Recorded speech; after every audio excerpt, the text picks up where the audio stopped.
Welcome to the Final Girls podcast. I'm Anna Bakutskaya, and as ever, I'm your podcast host. We have returned from our hiatus with a mini-series dedicated to exploring and celebrating the House of Psychotic Women, the seminal book by Kier-la. What do you think? Go ahead, be honest, just tell me. You think I'm insane? You know these women wrestling in an arena of mud? No! I disgust you. I sicken you. You hate me. But it's difficult, don't you understand? It's difficult. I didn't want it to happen, but it happened, and now...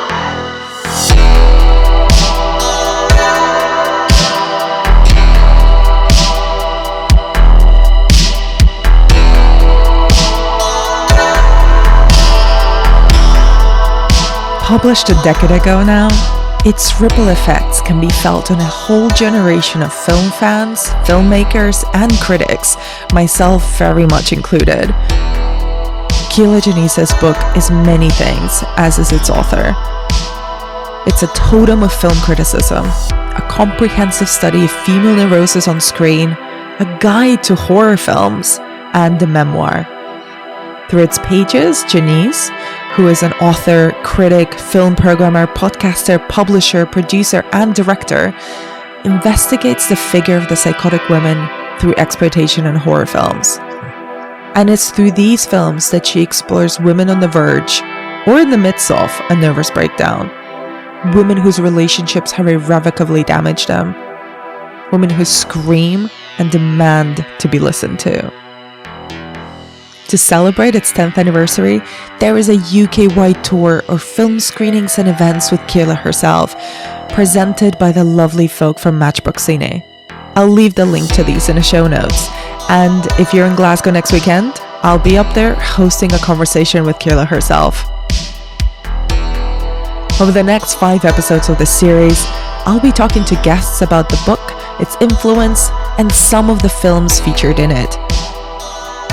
First up, I'm joined by podcaster and lecturer Mary Wilde and film writer Sophie Monks-Kaufman to really dig into the ideas of the book itself and why it remains peerless. If you enjoy this episode, do let me know. You can find me on Twitter at AnnaBeDemented, very appropriately. And you can support the podcast over on Patreon or by leaving us a review on Apple or Spotify podcasts. And with all of that said, please join me in the House of Psychotic Women.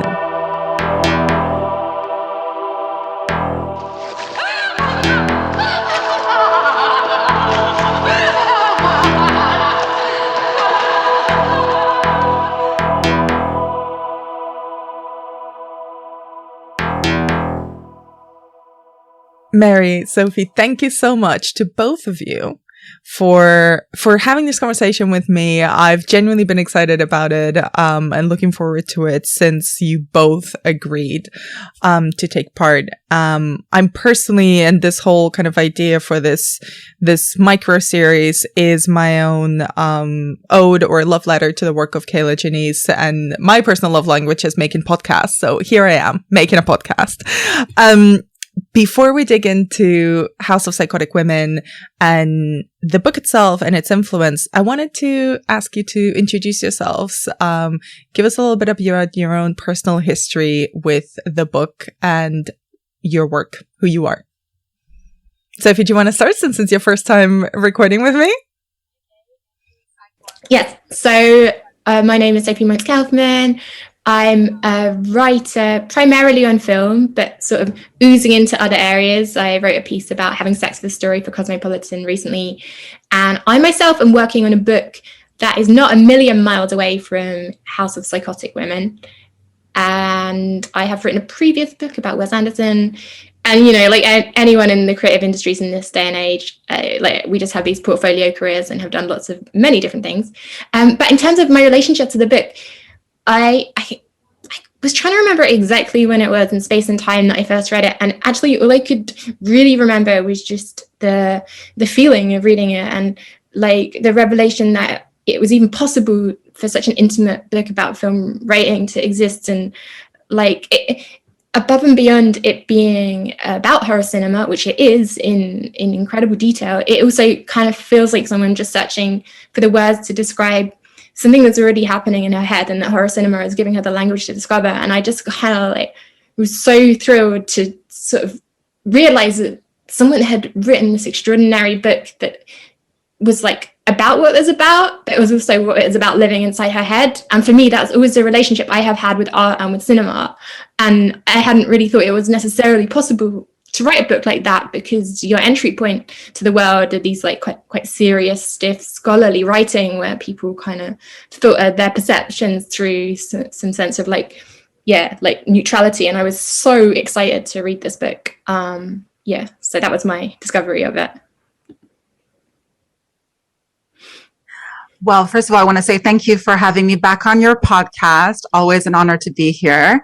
And it's so nice to speak to you both. So I am a lecturer on film and psychoanalysis. I created the Projections lecture series at the Freud Museum in London. And through that, I sort of started podcasting as well. I co-host the Projections podcast, and I contribute to Mike Munster's podcast, The Evolution of Horror. And I suppose for me, it was like a natural fit finding this book. I purchased my copy of House of Psychotic Women in 2017. After leafing through it at the library, I realized like this is really my wheelhouse because I'm interested in the representation of mental illness on screen. When I first purchased it, though, I only really engaged with the appendix, like the last portion of the book, the compendium of female neurosis. And that was really just to inform my own research, teaching at the Freud Museum. But the memoir portion kind of scared me initially. It was like an exposed raw nerve. And I didn't initially have really the fortitude to read it. So I avoided it for a long time. I think I've tried to like psychoanalyze why that is. I think I'm just a little bit, I suppose I'm a little bit fearful of oversharing. And when I saw the author doing that, I was a little bit, I suppose, I felt a little bit confronted. But then I eventually did have the strength to read it, and I loved it. It's so interesting to hear you both speak, coming from very different perspectives. I feel like I sit somewhere in between the both of you, and my relationship with the book has certainly changed as, I think as I grew as a person, to be honest, as I became, a more functioning adult. And I remember very clearly being exposed to kier-la as a person and as a curator first, because in my sort of obsessive watching of things, like I was obsessed with lists, I was obsessed with, watching as much cinema as possible, and the quote unquote, the right kind of cinema. And I remember stumbling upon this documentary, I think about 2009, 2010, and I was in university. I'd never heard of the job of a film programmer. I didn't understand how film festivals happened. They just occurred. There wasn't that many in Madrid where I was living at that time. So they were just sort of this thing that wasn't really a part of my film world or my film universe. And this documentary, which I know kier-la is not happy about existing, but this was my entry point into her. And it was her as a person producing and curating this horror festival. And I had no idea this was a job. I had no idea the work that it involved. I had no idea about the kind of personalities that could be involved in it. And I remember her name very clearly, and sort of always had her as a pillar in cinema culture before I even really knew what it was. And when I finally got my hands on the book, and it's a tome, like it is physically impressive as well as a publication. I remember reading it and kind of doing the same thing, going through the index first as a way of, let's see how many of these I have seen, how many of these I've still got to see. And then I started actually reading the text itself. And I don't think I fully appreciated the intimacy of the writing and the autobiographical part. I was really centered on reading through the analysis and the horror analysis and the film history in the writing. And then when I reread it more recently, the thing that that stood out so strongly to me was actually the audacity of the writing, for lack of a better word. The fact that it was so personal and so intimate and so interwoven with the themes of the films that she's talking. I knew it was ahead of its time, but considering how my own writing or my own thinking about cinema has evolved, and projects I've done and things, and people that have, worked through their own life through and their relationship with art and cinema and horror in particular, I just cannot believe that this was written 10 years ago. Well, it's like she's mirroring what horror movies do for audiences and providing this like very visceral, not quite catharsis, but like this very visceral telling of a story. Whereas the safe thing to do is to try and pretend that you yourself are this like perfect disembodied creature who's never suffered, never felt lonely, never worried, you've been insane. She was like, nope, I felt all of those things. And the reason that you love horror films and you relate to those or you connect with those is like that reason is going to be in the very DNA of the book. And that's why I thought it was so genius, just kind of like melting away the barriers both between the way that she herself wrote and the form that she was writing about, but like very, very brave to do that.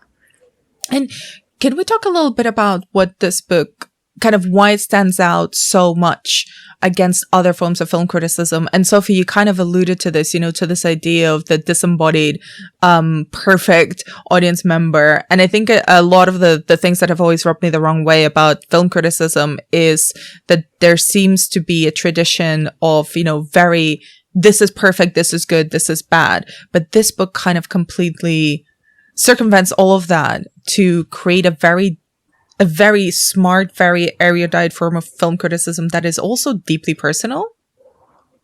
Yeah. I mean, I don't want to just hog because I realized I just answered the last question. Mary, did you have any thoughts on that subject?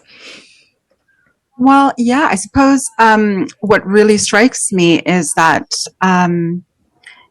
she writes her memoir in this brutal honesty, this voice that is so frank. She talks about her past and her personality in very, very straightforward terms. And even if, that doesn't sometimes present her in a glowing light, this is the kind of anti-self-help book in a way. She's helping herself by kind of processing through her traumas and relating that to horror cinema. But kier-la doesn't claim to have found the solution to psychological problems. She never claims to be the guru on the mountaintop. She's in the trenches with us as readers. So she's leaning on her love of genre film to process trauma, really. A lot of the book is really just like listing out trauma responses and how this also kind of coalesces or converges with the spirit of what she's seeing in horror cinema.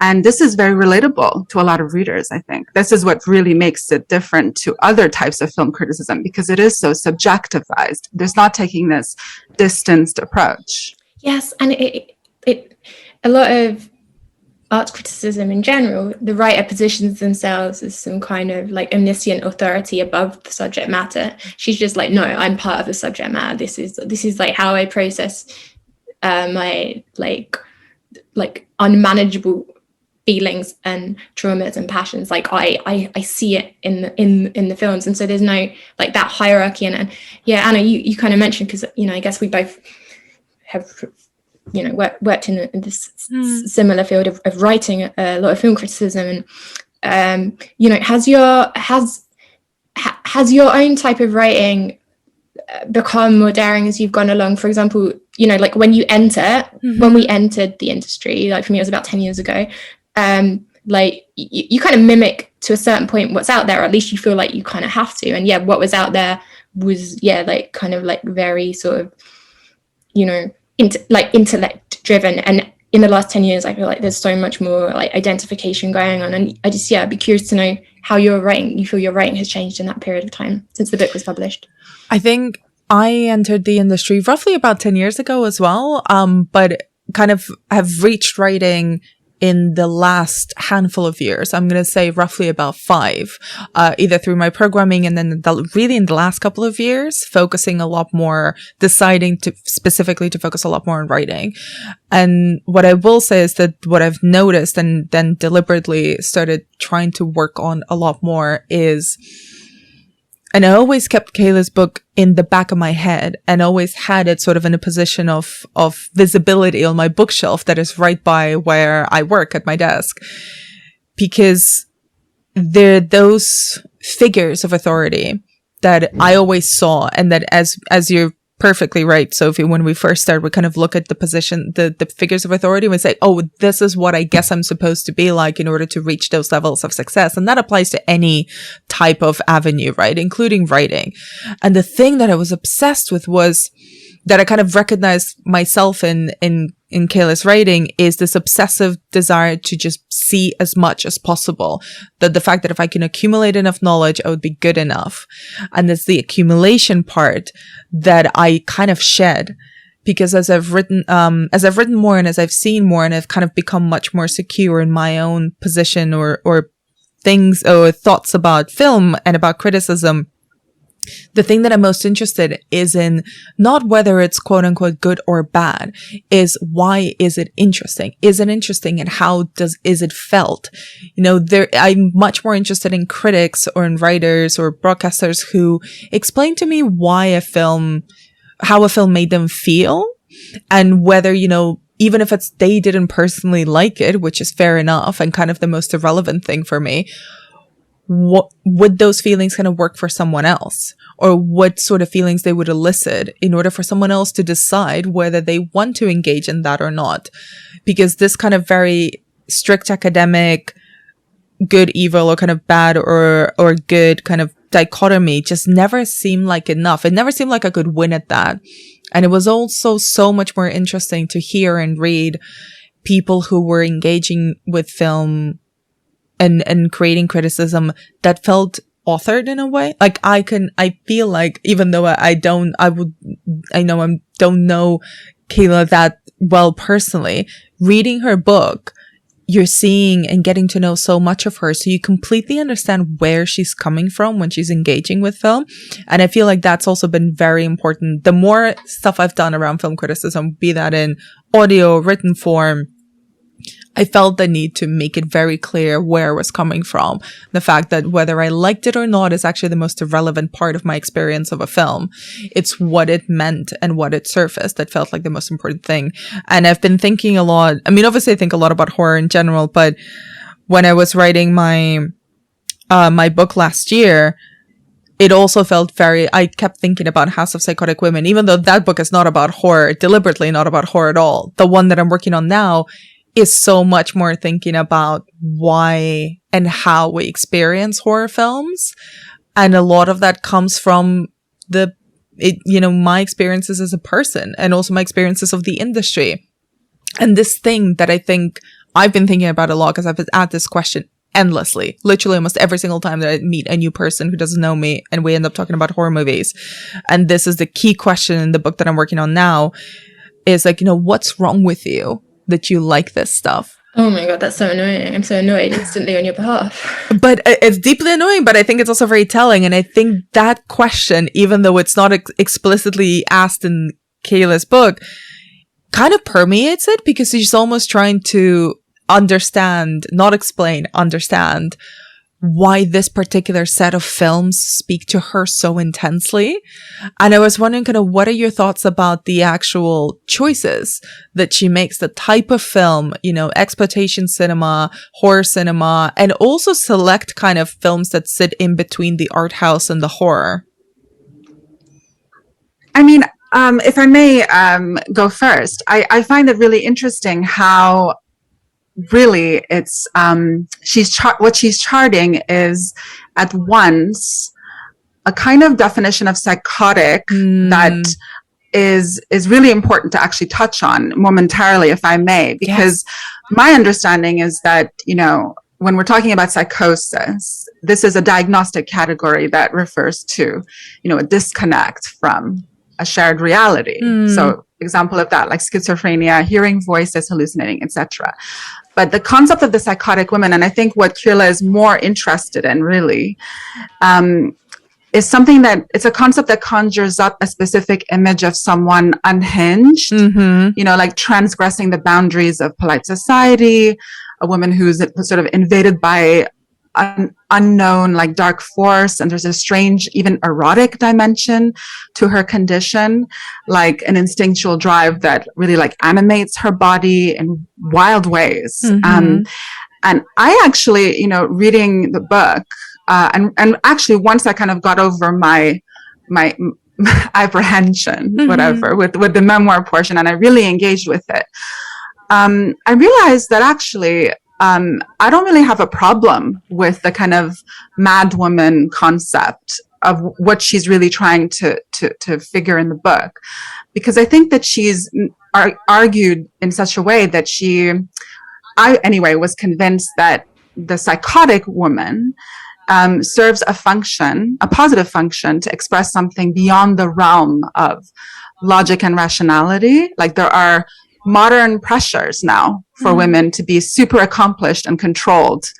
But the psychotic element is like a reprieve from being a girl boss all the time. And I see the potential here for like a liberation and freedom and a potential for huge creative power, which I think she really tapped into. My understanding, having listened to her interviews, of how she initially like came about writing the book. And so the way that she structured it, going through like a spectrum of titles, all kinds of different titles, everything that she talks about in the book, and how she relates that to her own very fraught, personal history, her own traumas.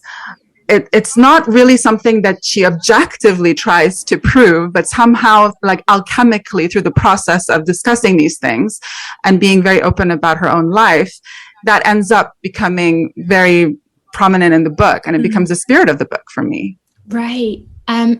Also, I'm very interested, Mary, if you discovered what your inhibition was for reading the memoir part of it. I think it's just maybe it was like a personal thing that I wasn't prepared at that stage yet to confront my own motivations for watching horror films. I know I enjoy them and I watch them all the time. And I have done since I was a kid. I was never scared of like the horror section at the video store. I was always there. But I think maybe when I was still in the phase of avoiding the memoir, I didn't really want to look more deeply at my own abyss. So I was scared that if I read her memoir, it was going to trigger something awful. But it didn't at all. Like it just confirmed something really positive about the cathartic potential of horror. That's all. That's kind of mirroring a lot of the things she describes in the introduction. Because first off, she makes this bold proposition that all women are crazy. Yeah. But like that she's going to sympathize with that, because why wouldn't we, considering like the centuries old depression that we're only beginning to crawl free of. But then, the way she described watching a lot of these films is that she was scared that they reopened wounds. And so you do have that tension in the book where you feel like maybe this course is like not exactly re-traumatizing, but in that direction. But then also there is some great liberation and the release of all these internalized feelings. And something she was saying to me in my interview earlier is, like one of her biggest fears that is in the book, and therefore she draws on a lot of heroines who also have this fear, is the fear of being labelled insane, because then you have your agency stripped from you. She's saying, when you get admitted to a psychiatric ward, they literally take away your ID. You don't have an identity and you don't have agency. But insanity is a social construct, and actually these films that she's chosen, they provide a container where that insanity is rendered entirely coherent. Like who would not respond in this way to these sets of circumstances? Like, the violence visited on these people, that like the circumstances of their lives. So to speak to the question you asked, Anna, about the curating, it in a way it is kind of like rendering legible what these these heroines, these scream queens who could just be seen as like these pastiche figures, you know, they make, in the context of the book and the way she presents them, they make just total sense. Yeah. And it's really, I mean, there's several things that you make me want to ask, and I'll get to the main one in a bit. But the thing that I really am responding to from both the book this time and from what you're just saying, Sophie, is that the whole label, and there's multiple labels we can use. You know, there's the psychotic woman, there's a crazy woman, mad woman, insane, all of these, hysterical. It all goes back to the same thing, but it is so categorical and it is so catch-all every single time the term is used. And I think one of the real strengths for me in the book is how it breaks apart. It's like, okay, so what exactly do we mean when we mean a psychotic woman? And by breaking everything down, even, you know, through the films and through her own memoir, it's breaking down the different elements that kind of gradually you start breaking down, and suddenly you're labeled insane and everything is taken away. And the crawling back, and I think this is it's a line that stuck with me from Prozac Nation, which is the Elizabeth Wurtzel very influential 90s memoir about being depressed and being young. And she always said this thing that she gradually then suddenly fell into her depression and gradually but suddenly clawed her way back out of it. And you never really talk about the clawing back out. It's always the descent that is discussed, but it is so uniform. It's almost like, oh, suddenly she's crazy, and everything she's done before and everything she's doing now is by definition going to be nonsensical or does not matter because she is insane. Which is a kind of roundabout way to asking both of you kind of, how do you think the mad woman or the psychotic woman is presented in the book? And kind of, did the book in any way kind of challenge your own ideas of how the mad woman is represented in art, in cinema, horror cinema? I'm making it as general, make it as general or as specific as you wish. Yeah, I think it's worth flagging that, you know, there are now 2 iterations of the book. There's the one that was originally released, and now there's been this reissue, which contains, like, is it 100 more titles? And she's just saying it's kind of interesting. And, you know, in the last 10 years, there have been as many films on topic released as in the previous 40, 50 years of film that she was drawing upon to write the book in the initial instance, and that there have been many more films by women in the last 10 years as well. And so, yeah, the book is interesting because it's not like this activist tome that's trying to promote awareness of mental health and the correct terminology and such like. And it does have a very strong exploitation leaning in certain of the titles that it chooses. In a way, maybe it just kind of made me feel like, I mean, if you're really in the trenches of like a bad psychological episode, you really don't care what terms people use and like how people understand you, and you know, just like, it's that you're looking for just that raw recognition wherever it comes by. Like, I think I was thinking back to when I first read it. I think I was just so gripped by how individual the story was. So I think if there is any sort of activism element or like progressive element, it's the fact that it's like, yeah, I guess maybe socially our temptation is to say that if someone has a psychological problem or they're insane or whatever label we're using, like, you kind of group them all together. Her story was so distinct, so immediate, so hers, and the way that she chosen to express it and explore it, it was like so hers.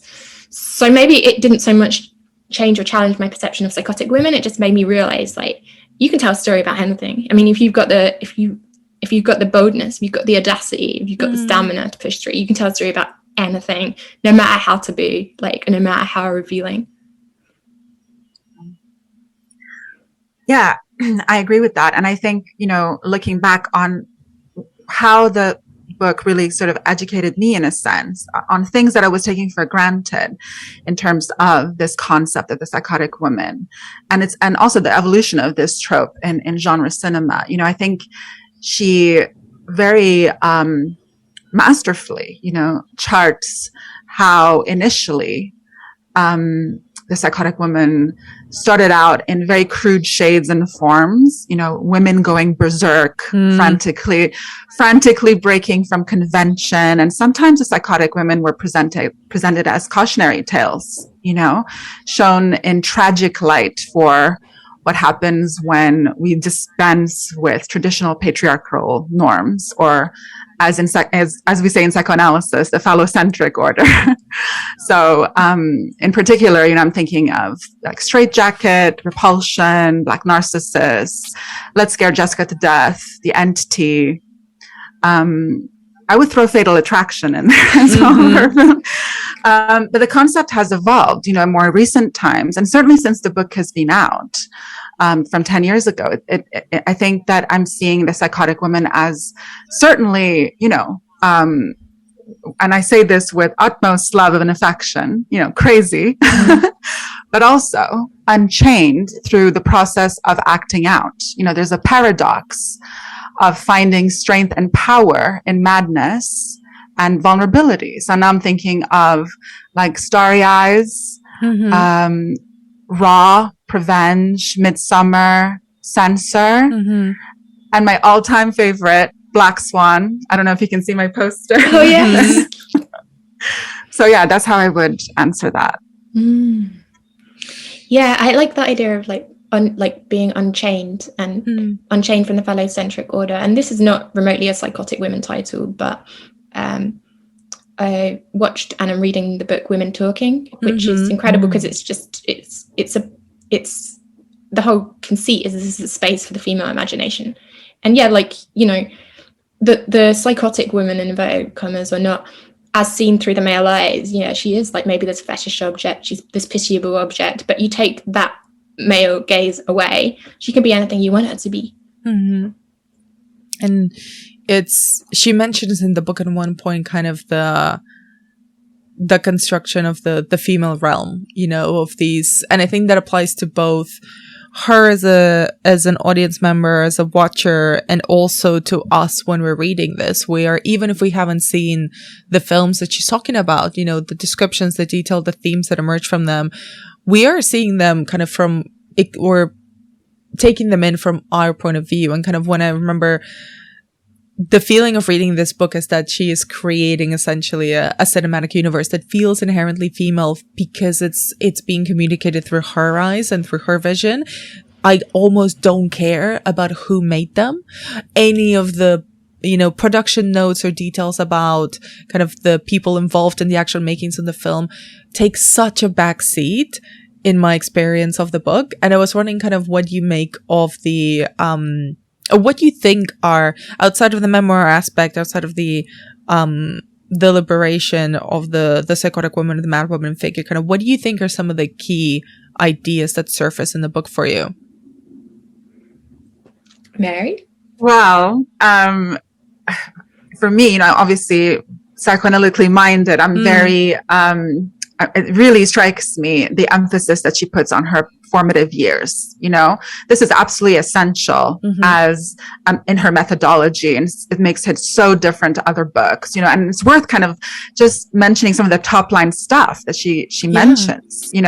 Witnessing the rape of her mother, which then is sort of like question: was this really something that happened? Was this a memory? Was this confabulation? That's the term that comes in the book. The recurring dream of the man with green eyes, which obviously was, something that she picked up from Eugenia Martin's Horror Express from 1972.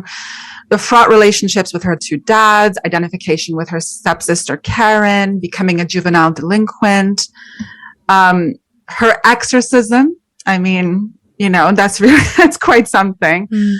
She goes into detail about self-harm, living in group homes, foster homes, her presence in the punk scene in Canada, contracting an STI, breakdown of her marriage, troubled romantic relationships after that. So it's so important to kind of reiterate that she is essentially chronicling a series of trauma responses, that have really kind of emerged from a dysfunctional family setup, really.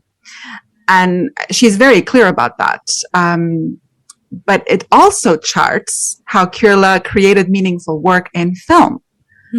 And this is so central, how she's sort of like juxtaposing the listing out of these trauma responses alongside reviewing these films, but also talking about how she came to work in the film industry, working in video stores, programming films, writing reviews, founding Cine Muerte, the film festival, and the way that the horror genre helps her to articulate her own feelings in relation to her trauma, and I think this is absolutely essential. It changes the very nature of the book. It's no longer just this objective compendium that you can leaf through dispassionately. Now you're kind of on a much deeper emotional level with the author.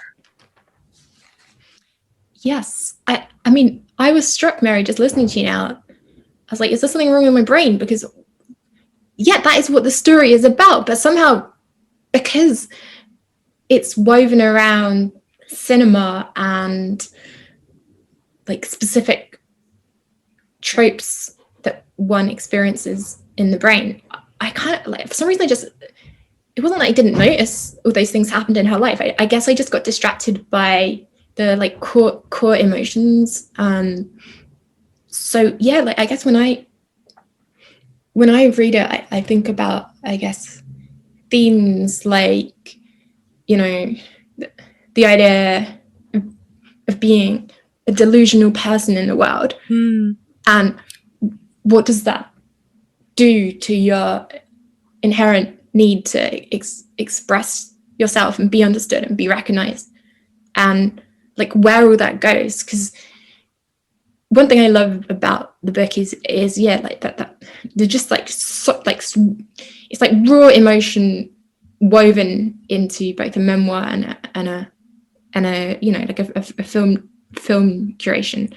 And yeah, it's just like, but these emotions, like, they don't have a home, because I guess, I mean, I am not the expert on psychoanalytic theory here, but I guess in the ideal situation, if you have good bonds with people, that gets expressed and there's like a channel. But if you're like, if you are too delusional to be able to have those relationships, like what happens to all those emotions and the desire for the love and to be loved, and these primal things, like where do they go? And in a way, like for me, that's a really big theme of the book, like the sort of like these throbbing primal feelings and sensations that sort of find these expressions wherever they can, because they desperately need to somehow. And I think, I mean, it's beautifully put, Sophie, and it really surfaced one of the things that really struck me the second time reading it, because my own focus on the things that I remember from the book, the things that I focused on, first of all, just the things that stand out from it to either of us are so different, and they all exist in the same text. It's like it's such a chameleonic piece of work. And the thing that really stood out to me this time around was kind of the fluidity of memory. And I think this is in all good memoirs, in memoirs that are inherently kind of self-aware and understand that we have a flawed memory and that it is liquid, and the best you can do is try to remember as accurately as possible. And here she's remembering feelings, which is even more difficult. And there is so much interplay between the things she remembers very acutely feeling and experiencing, and then going back and realizing that, The Man with Green Eyes is a good example. She saw that film. She writes about seeing that film on a black and white television. So the green eyes was completely her own mind kind of adding information. And that's like a very simple example of things that happen several times throughout the book. It's like, did this really happen? I mean, it did happen because I felt it that way. And I definitely remember feeling it. And that investigation of memory really stood out to me. And also the choice memories that become hauntings, which is where kind of it becomes more linked with the choice of horror films that she writes about, and with horror in particular. Kind of, there's a reason why I find it really interesting to talk about kind of people's relationship with horror as a genre in particular, kind of because there's always seminal films or pieces of work that kind of haunt us, for better or worse. And they kind of become ingrained in our brains, and they grow into something else that is often very far removed from the thing itself. And I was wondering kind of, how do you think, with that in mind, kind of what do you think about even this format of autobiography or kind of auto investigation through cinema? it's a corrective to so much that I think is wrong in journalism. I Go off, Sophie, please.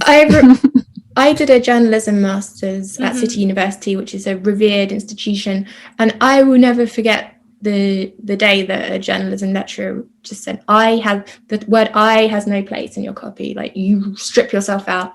There's this real sneering feeling that it was very indulgent to put yourself in the piece, and you must strip yourself away.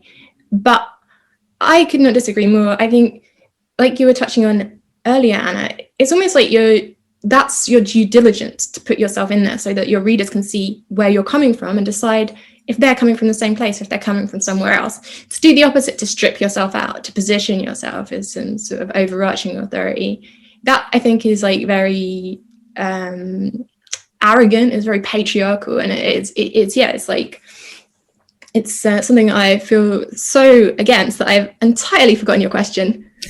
The question was very broadly kind of, what do you think about the format that the book, I think, pioneers of kind of autobiography via art, via cinema? Yes, that is the way forward. And it's also because it's female, it's looked down upon. Yes. And it's also underestimated. I think, again, that patriarchal view of how writing should be would frame something like this as like a glorified diary entry and attempt to negate the extraordinary rigorous skill and labor that's gone into crafting these different layers and levels so that it works in such a way that three of us are describing reading a book, and that worked for us in such different ways. Like, I think we need to develop the tools and the language through like really celebrating like cinema as autobiography, and again distinguishing it from, because there are certainly some hacks out there who like don't have this kind of skill and will just like word vomit how they feel onto the page and call that criticism, and that's not the same as this book. I mean, this book is incredibly rigorous. It's incredibly painstaking. It's and it's it is a gold standard for, I think, cinema as autobiography. Yeah, highly agree with what you've just said here.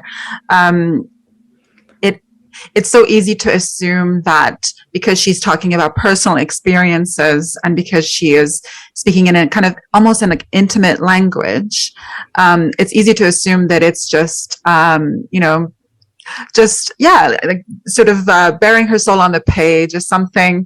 It's something so actually psychotic women vibes.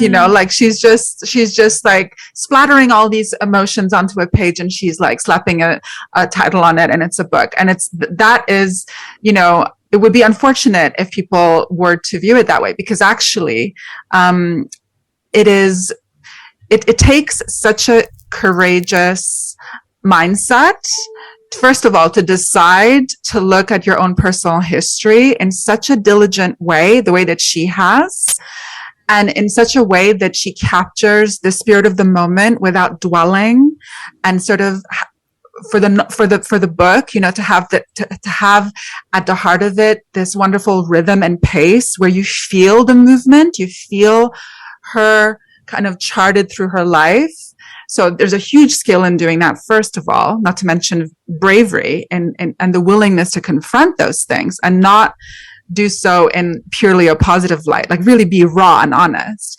But for the way that she then really, it's just spellbinding to me, the way that she ends up pairing this, like juxtaposing this with things, patterns and observations that she charts in movies, and find similarities and find where things fit together like a puzzle. Like, she's a collage artist, I love that. Yes. She's a collage artist. Like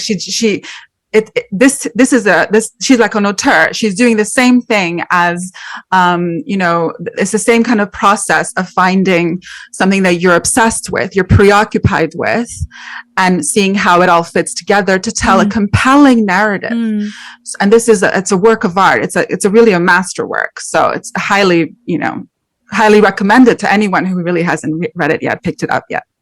It's also that, it's an incredible work of editing, because to create those, like collage, but in a way that it flows so seamlessly. Exactly. Like, not anyone can just do that. And I wanted to use that as a jumping off point to ask you both kind of what do you think of the actual writing, like the language, the editing that you just brought up, Sophie? Kind of, I think, we've spoken a lot about the themes and the memoir aspect of it, but what about the craft itself? It's beautiful. It's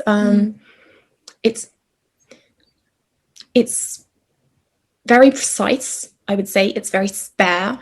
It's not ornate or flowery. It just does exactly what it needs to. But there are moments that are almost like crescendos or purple passages where this like meticulously grounded description and theory will suddenly come together in a way that is just like very, very satisfying and quite moving and beautiful to read. Yeah, I agree. Kind of quite punchy at times as well. Like little bombshells are dropped. But what really stood out for me in some of her writing decisions were, I started to think, this was upon my second reading of it. I noticed some interesting, like quirky little choices that she made, such as the fact that she decided to change the names of her foster sisters. When she was living with this lady, Edna, who rescued her from like the troubled teen center or whatever. Well, her foster sisters, there's even a picture of them in Mexico, if you recall. And the caption says, list the names of herself and the foster sisters. And she's referring to them in the book as Tootie, Natalie, and Blair. Now, this might be lost on you guys if you're not North American. I'm actually Canadian. I'm from Montreal. And she refers to her foster mother as Edna. All of these names, Tootie, Natalie, Blair, and Edna, are character names from the 1980s American sitcom Facts of Life. The only one missing is Jo. She's this other like wayward girl. And I think she's casting herself as Jo. Because as soon as I saw that, I'm like, that's the Facts of Life. What is she doing here? And she never refers to this little, very obscure, if you're not North American, you would not pick up on this. But it's such an obscure little choice that never gets justified. And then I'm left thinking, what other little quirky things are hidden in this text that have, that I haven't noticed? There's probably a few other little stylistic choices like that. And that makes me look at her as being quite mysterious, and how she doesn't reveal everything. They're just little Easter eggs, and if you happen to spot them, you spot them, kind of thing. And I like that. You spotted the hell out of the Easter egg. That is a deep cut. Yeah. Were you aware of this deep cut? Absolutely not. I was like, but you know what? Mary would do this. Mary would spot the Canadian Easter eggs that are there just in plain sight, but only for fellow Canadians to see. I just think like it is, to echo a lot of what you said even earlier, Sophie, kind of the actual process of writing film criticism and the process of writing memoir, two very different types of approaches to writing, right? Kind of almost categorically opposed because of this idea that, I was told the same in journalism school. It's like there's, you have to be objective. This obsession with objectivity that I just found so, for lack of a better word, kind of completely uninteresting. Like I was drawn to journalists or commentators who put themselves in the story, and I knew exactly who they were, so I was engaged with them as much as with the thing that they were covering or writing about. And there's something so very matter of fact in the way that she writes, that because of the subject matter, like the more extreme or the more traumatic the situation that she's describing, it reads like, oh, this has been polished. This is about emotions, but it's not overly emotional. It's very clean writing, and it feels like it has been, polished and gotten to a place where she's able to write about things that were very hurtful or deeply searing at the time, but now with distance and through the films as well, and through the iterations of editing and of writing, they seem to have come to a place where they are honest, but they're not exposing herself too much. And I don't know if that makes sense, but it came through to me, you get to know her and understand where she's coming from. But at no point does the book ever, I think, try to tell us, it's like, oh, this is everything there is to know about me. Because I think that would be exposing herself too much. Well, that's something you have to be extremely careful about in this form, again, is like your boundaries. And it's hard to foresee in the moment of writing, like, quite how consequential it will be to put this thing out into the world. One thing she was saying earlier is she was like, yeah, like, I'm a mentally ill person, but I'm scared of other mentally ill people, and now they're all coming to me, because like she's written this kind of like clarion call, yeah, I think it's such a tricky. I think this is the trickiest wicket. Like, I can dismiss notions of this type of writing being self-indulgent, but I think the thing I haven't fully understood or grappled with is like what it means for your boundaries as a person to share these things on the page. And I'm gonna throw the question that you asked me earlier, Sophie, back at you. Kind of how, this reading this book, thinking about it, this conversation we're having, your conversation with Kier-la herself. How do you feel like this kind of writing and this finding a boundary in your writing has influenced you as a film critic and as for the project that you're working on now? Oof, the project I'm working on now. Yeah, like, I mean, I'm existentially terrified. I had a meeting with my agent on Tuesday, and the stage we're at now is that she's gonna, on the 7th of November, she's gonna start trying to sell it to publishers. And therefore, in my mind, I suddenly realized this isn't just a thing that I'm sitting in my room writing. This is a thing that other people are going to read, even if it's just the publisher she's sending it to. And I was like, I've wasted my life. I've made so many stupid decisions. People who know how to live don't write about living. They just go out there and live. And it's not like my book. This is the thing. If you decide to write in a quite raw way, this isn't like a sort of girl boss PR for SMK that's like great for my brand. This is confiding to my human frailties, my sorrows, it's like, and yeah, so I had a bit of a sort of like existential scare there that hasn't fully left me, but I did process it sufficient to no longer regret all my life choices leading up to this moment. And this was with a little help from my friend shared with me an extract from Stephen King's memoir on writing. And this is like this chapter where he's sort of talking about where he's going to put his desk in the room. And in the end, he decides he's going to put it in the corner because he concludes that like art is there to support life, not the other way around, And I think just throughout history, you've seen a lot of artists and writers who become absolutely defined by the thing they're working on, and then their life and their work just becomes this self-fulfilling prophecy of being this lonely artist, like polishing their work in a room. I just don't want to live like that. And I think, I think really the only way around that is to like, what you decide to put in the book is one thing. There's got to be so much else to your life that you never tell a soul, like your private life, like that has to exist somewhere, somehow. And yeah, I just hope that Kier-la has that for herself. I hope she has that too, and I hope that the feeling that I have about the book is correct in that regard, that this is what she's choosing to present through this medium, but it is absolutely not the full picture. And to be honest, I don't even believe that we can ever fully, truly know the entirety of a person. We can only know the bits of them that they're choosing to show us, and in that particular moment of their life, because we all change as people at different points of our life. But I did also kind of want to talk to you about, a lot of we talked a little bit about horror and exploitation cinema, which is the core subject of this book on one hand. Has the way that she writes and experiences horror cinema influenced your own approach or your own views on horror as a genre? Mary, do you want to kick off? Yes. You're nodding enthusiastically. Yeah, definitely. I mean, I picked this book up, as I said initially, just to pick up some ideas. I was really looking to watch films that I could potentially, teach. And I knew I had this specific interest.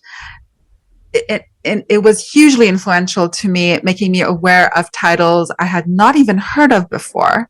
I discovered so many films. Really, my two favorite that I'm crediting her to and have completely blown my mind are, and I just also love her analysis of them. Like the analysis passages of these two titles in the book are actually sublime. It's actually the short film Cutting Moments about the lady who like disfigures her mouth, and Venus Drowning. And I had not come across these titles before prior to reading her book. I viewed them on, kind of her recommendation, and it was sort of like mind blowing, and sort of ended up discovering more cinema. Like it was just a domino effect of discovering more and more titles that sort of like sat alongside these other ones that had really intrigued me, because they're so weird and they're so unusual, but so philosophically interesting, like little thought experiments.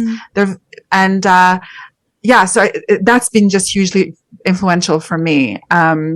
And I also really just love the idea how she talks about how she works quite well as like a solitary person. I heard her. I remember hearing an interview with her during the first lockdown of the COVID pandemic, and she said, I'm really lucky because, the nature of my work means that I can continue to work, but now I don't have the pressures of socializing. Like she's like, I like going to film festivals, but really that's about it. I kind of work alone in a solitary way. And her whole attitude towards kind of being quite introverted and solitary as a person, also I felt validated kind of by that approach, because I am like that as well. I'm quite shy, really.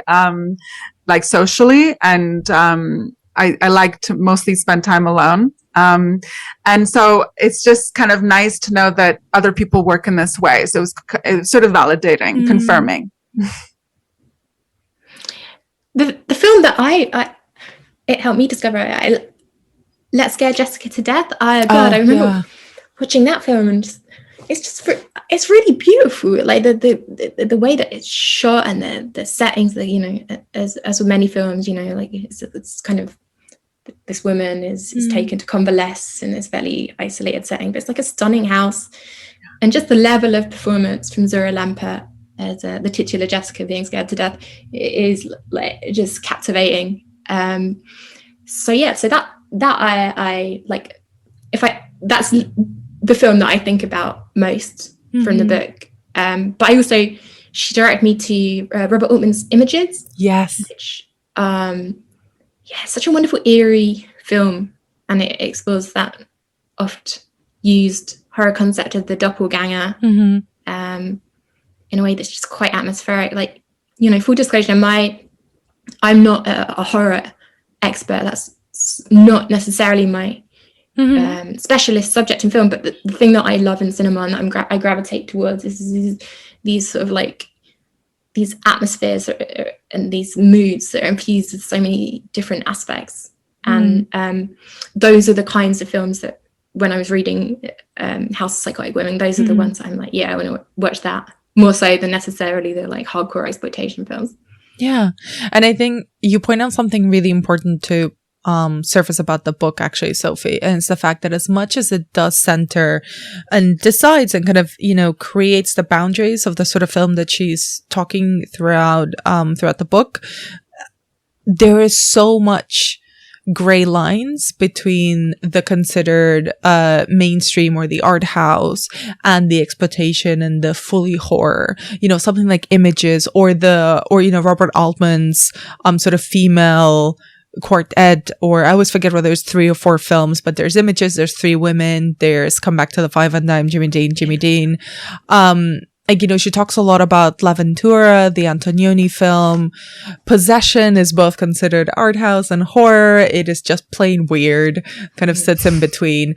She brings in so many films that she responds to in, similar ways that she sees these through lines with, more hardcore exploitation fare, or kind of almost unfindable films. And I think it's really important the fact that she erases this clear separation, because I find that a lot of genre spaces are very self-limiting in that sense, where they're like, well, this isn't horror enough because there's not a head being blown up, or there's not someone being, stabbed or something. And she's finding horror themes and the experience of the terrific or the anxiety inducing in films that perhaps were not billed or sold as genre films. Yeah, I mean, in that regard, she is the anti-gatekeeper. Yes. Like, that's what she is. She's very sort of, in a way, democratizing in terms of what can be included in the horror experience.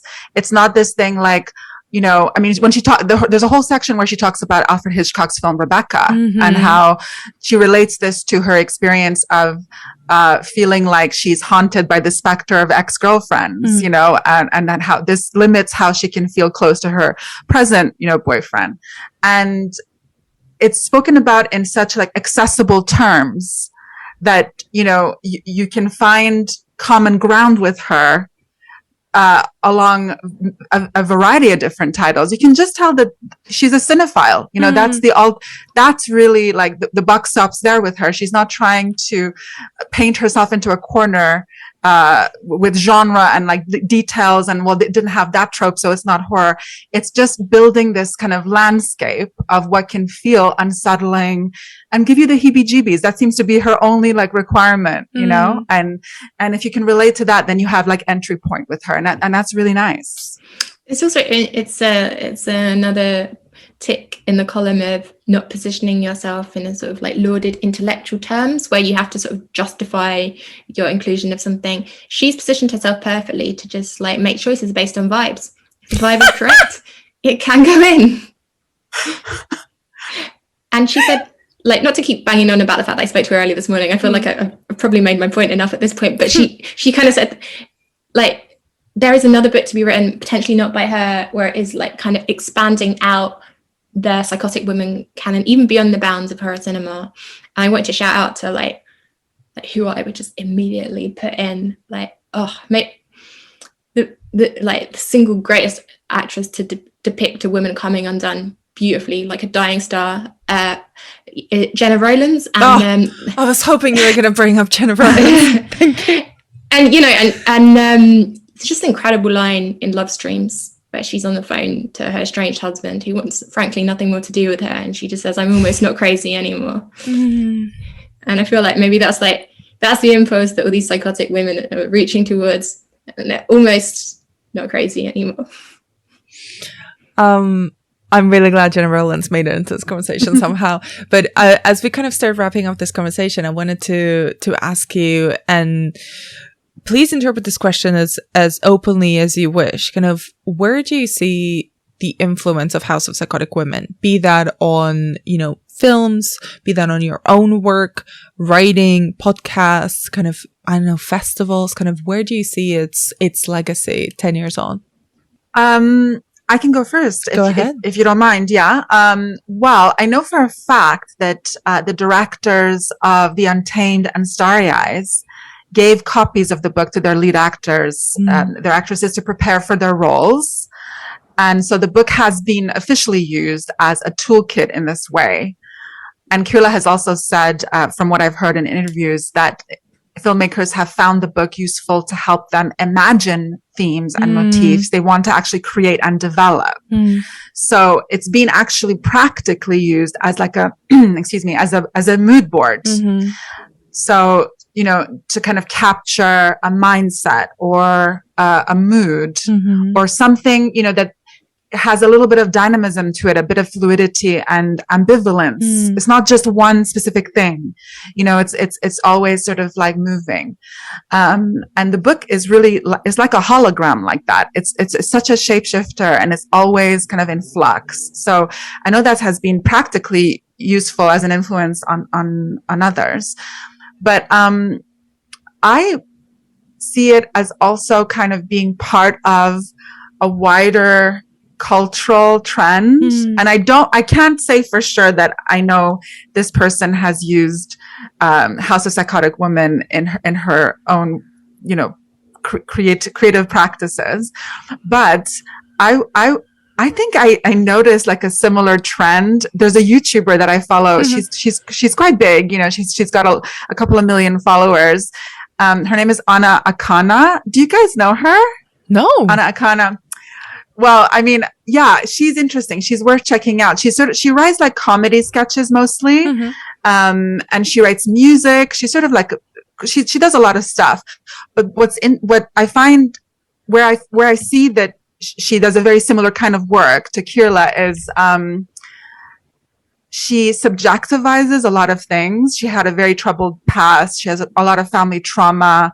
She had to deal with grief at a very young age, et cetera, but she incorporates those things very consciously, in the work that she does.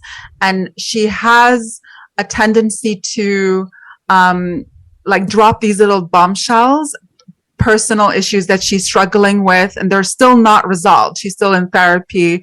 So she kind of, I suppose, like there are hues of what I'm seeing in House of Psychotic Women with Anna Akana. Like she plays with this notion of mad woman in a really clever way, very accessible. She's gone viral many times. And I think that's really cool. And it must be difficult for her because she's obviously processing a lot of, unmanageable things to some extent, but it's the fearlessness of continuing to show up to do this kind of work. And it's being consistent with it. And I think that to me is the biggest influence of this book. She said before that she spent years developing this idea for the book. She didn't know initially how her voice was going to sound. She didn't even know really how it was going to be structured. She said she was influenced by a title called Pretty Girl in Crimson Rose by Sandy Balfour. Which is like a work of personal reminiscence and a guide to solving crossword puzzles. And each chapter starts with a clue about the puzzle and uses personal anecdote and history and autobiography to solve it. So Kier-la has relied on this technique to structure her own work. And she said when she started doing that, the writing was just more fluid and it just came out. She was more comfortable writing like that.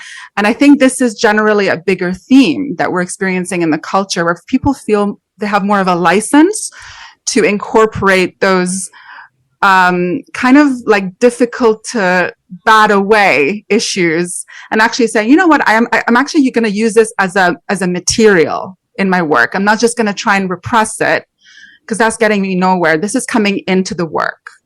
So I think that's the biggest influence.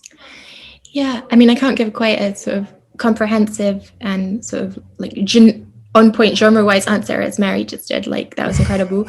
And I don't know if he's seen the book, but if he's read the book, but I certainly thought about it when I was watching Mark Cousins' documentary, I Am Belfast. Yeah. Because I feel like they're spiritually twinned. He's like making sense of what it was like to grow up during the Troubles, using the cinema that he watched at the time. And what I think is really beautiful about what he does is the same thing that I think is beautiful in what Kier-la does, is she but cinema and life are as real, as vivid of each other. That they're not apologizing for taking solace and meaning from fiction. They're like, these are equally meaningful forces in my life. And that film has that really beautiful balance. And again, with the editing, I think editing is so important when you're working in a film like that, like moving from real footage to film footage. And it's just, it envelops you to the point that by the time you finish watching it, you feel like cinema and lived experience are on the same pegging.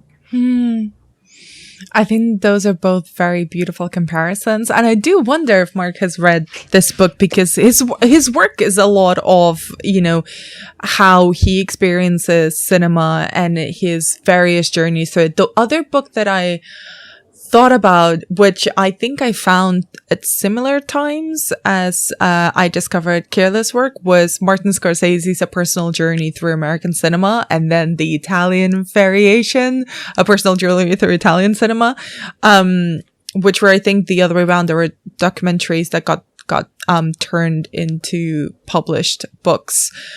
And it's that fundamental thing that also needed the horror bend is the really striking thing in that regard, is that it's legitimizing the artistic validity of horror and exploitation cinema and the female experience of this work as well, because they are not, as both of you kind of have mentioned at different points, they were not considered as valuable a lens to experience these films from, and those films themselves were not considered as valuable or as deep or artistic to be kind of properly critically considered.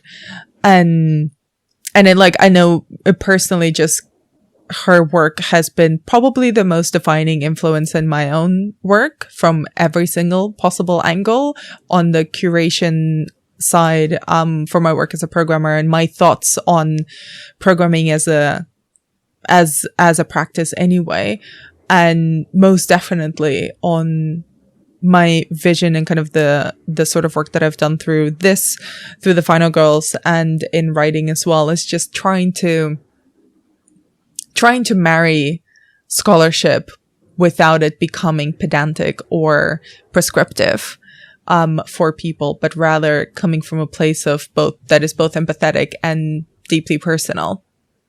I'm trying to make it sound as cool as kier-la makes it sound. Yes, because that's a whole nother. Well, I think we should salute your new French Extremity season, in which you played. Yes. You played many films that are in the book, including In My Skin. Yes, I love and that film. our shared favorite, Trouble Every Day.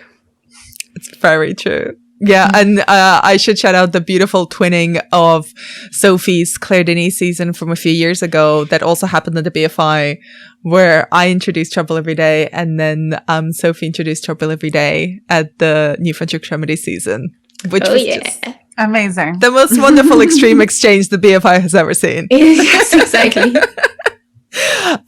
Before I let both of you go, I wanted to ask you, kind of, is there anything that you feel we haven't touched upon in this conversation that you wanted to bring up? I just had a few more other texts that I think are, again, like, go ahead, yeah, in a similar sort of wheelhouse. So in 2012 also came out Sweet for Barbara Loden by Nathalie Legier, which is very, very, very different, but also like magically different to any other type of film writing in how it explores Barbara, the life of Barbara Loden, who most famously played Wanda, herself a woman who you could say might be somebody, I don't know, an unkind person might say a psychotic woman. But yeah, it's just like such a, it's sort of like gossamer light, and like somehow in this writing that's so light and so delicious to read, it's infused with like a whole life, and also with the author's investigation of that life. So I would really recommend that book. And then another book that's been instructive to me is, and I have it here, Olivia Lang's The Lonely City. Oh, great shout, Sophie. I love that book. And as you know from your enthusiastic reaction, I'm just going to spell it out for listeners. It's kind of amazing. Olivia Lang goes to New York on the strength of a love affair that immediately fizzles, gets called off the moment she arrives, but she decides to stay.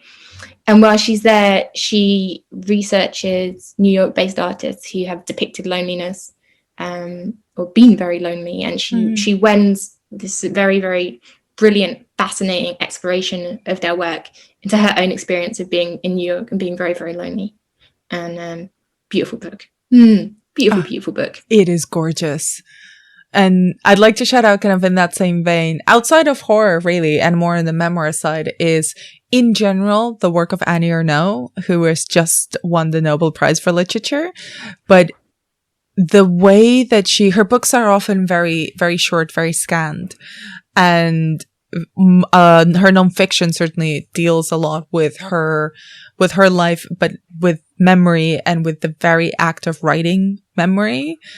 And It is, I think her portrait of her father, which is called A Man's Place, is probably one of the most affecting kind of attempts at portraying the life of a person who's obviously very close to her, but from a distance, a self-imposed distance, and trying to marry the emotional memory with the very straight facts of a person's life, a person who never kind of had the consequence that her life has had with her literary output, with, you know, all the multiple awards and the significance she holds in literature and in French and around the world, and kind of trying to unpick her own sort of built-in disdain because of the life that she had built for herself and what she has achieved, kind of the disdain of the artistic disdain towards anyone who doesn't produce in that way.